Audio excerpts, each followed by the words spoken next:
ਬਿਸਮਿਲ੍ਲਾਹਿਰਰਹਿਮਾਨਿਰਰਹੀਮ अस्सलाम वालेकुम नाज़रीन। पिछली वीडियो ਦੇ ਵਿੱਚ ਤੁਹਾਨੂੰ ਦੱਸਿਆ ਸੀ ਕਿ ਸਾਡੀ ਐਲਵਰਟ ਵੈਰਾਈਟੀ ਸੀ ਔਰ ਬਹੁਤ ਅੱਛੀ ਪੈਦਾਵਾਰ ਨਿਕਲੀ ਆਲੂ ਦੀ। ਔਰ ਇਹ ਉਹ ਸਾਡਾ ਨਵਾਂ ਬੀਜ ਸੀ ਐਲਵਰਟ ਐਕਸਟਰਾ ਵੈਰਾਈਟੀ ਹੈ, ਤੁਹਾਨੂੰ ਨਜ਼ਰ ਆ ਰਿਹਾ ਵਾ। ਔਰ ਪਿਛਲੇ 5 ਸਾਲ ਤੋਂ ਲਗਾ ਰਹੇ ਹਾਂ ਅਸੀਂ ਇਹਨੂੰ, ਤੇ ਅਲਹਮਦੁਲਿਲਾ ਸਾਨੂੰ ਉਮੀਦ ਆ ਕਿ 105 ਬੋਰੀ ਜਿਹੜੀ ਹੈ ਨਾ ਇਹਦੀ ਪ੍ਰੋਡਕਸ਼ਨ ਹੋਏਗੀ ਇਨਸ਼ਾਅੱਲਾ।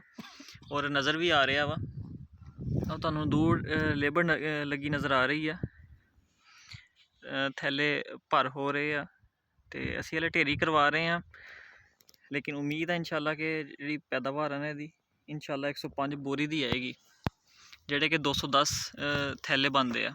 ਔਰ ਨਾਜ਼ਰੀਨ ਸਾਰਾ ਰਾਸ਼ਨ ਹੀ ਅਲਹਮਦੁਲਿਲਾ ਬੀ ਘੱਟ ਨਿਕਲਿਆ ਵਾ। ਨੈਕਸਟ ਵਾਸਤੇ ਸਾਨੂੰ ਬੀ ਦਾ ਅਰੇਂਜ ਕਰਨਾ ਪੈਣਾ ਵਾ। ਤੁਹਾਡੇ ਸਾਹਮਣੇ ਹੀ ਆ ਜਿਸ ਤਰ੍ਹਾਂ ਦਾ ਸਾਈਜ਼ ਆ, ਇਸੇ ਤਰ੍ਹਾਂ ਦਾ ਨਿਕਲਿਆ ਸਾਈਜ਼ ਬੀ ਨਿਕਲਿਆ ਹੈ, ਲੇਕਿਨ ਕਾਫੀ ਘੱਟ ਆ, ਕਾਫੀ ਕਮ ਆ। ਲੇਕਿਨ ਐਲਵਰਟ ਵੈਰਾਈਟੀ ਦੇ ਵਿੱਚੋਂ ਸਾਨੂੰ 10-12 ਥੈਲੇ ਜਿਹੜੇ ਆ ਉਹ ਬੀ ਦੇ ਵੀ 1 ਏਕੜ 'ਚੋਂ ਮਿਲੇ ਆ, ਲੇਕਿਨ ਇਹਦੇ ਵਿੱਚ ਜਿਹੜਾ ਬੀ ਆ ਉਹ ਘੱਟ ਨਜ਼ਰ ਆ ਰਿਹਾ ਵਾ। ਅਲਹਮਦੁਲਿਲਾ ਨਾਜ਼ਰੀਨ ਫਾਈਨਲੀ ਅਸੀਂ ਇਹ ਡਿਸਾਈਡ ਕੀਤਾ ਵਾ ਕਿ ਜਿਹੜੀ ਐਕਸਟ੍ਰੈਕਸ ਵੈਰਾਈਟੀ ਆ ਨਾ ਉਹ ਸਾਡੇ ਮਹਿਰਾ ਜ਼ਮੀਨਾਂ ਦੇ ਵਿੱਚ ਬਹੁਤ ਜ਼ਿਆਦਾ ਕਾਮਯਾਬ ਆ।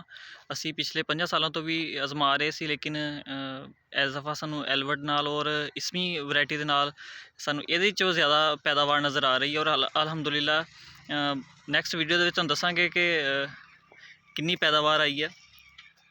ਅਸੀਂ ਤਾਂ ਏਸੀ ਵੈਰਾਈਟੀ ਨੂੰ ਜ਼ਿਆਦਾ ਪਸੰਦ ਕੀਤਾ ਵਾ। ਬਾਕੀ ਇਨਸ਼ਾਅੱਲਾ ਨੈਕਸਟ ਵੀਡੀਓ ਦੇ ਵਿੱਚ ਤੁਹਾਨੂੰ ਸਾਰਾ ਦੱਸਾਂਗੇ ਕਿ ਕਿੰਨੀ ਪੈਦਾਵਾਰ ਇਸਮੀ ਦੀ ਔਰ ਐਕਸਟ੍ਰੈਕਸ ਦੀ ਔਰ ਐਲਵਰਟ ਦੀ। ਉਹ ਆਲਰੇਡੀ ਵੀਡੀਓ ਲਗਾ ਚੁੱਕੇ ਹਾਂ, ਅਤੇ ਇਹਦੇ ਬਾਰੇ ਤੁਹਾਨੂੰ ਆਗਾਹ ਕਰਾਂਗੇ ਇਨਸ਼ਾਅੱਲਾ।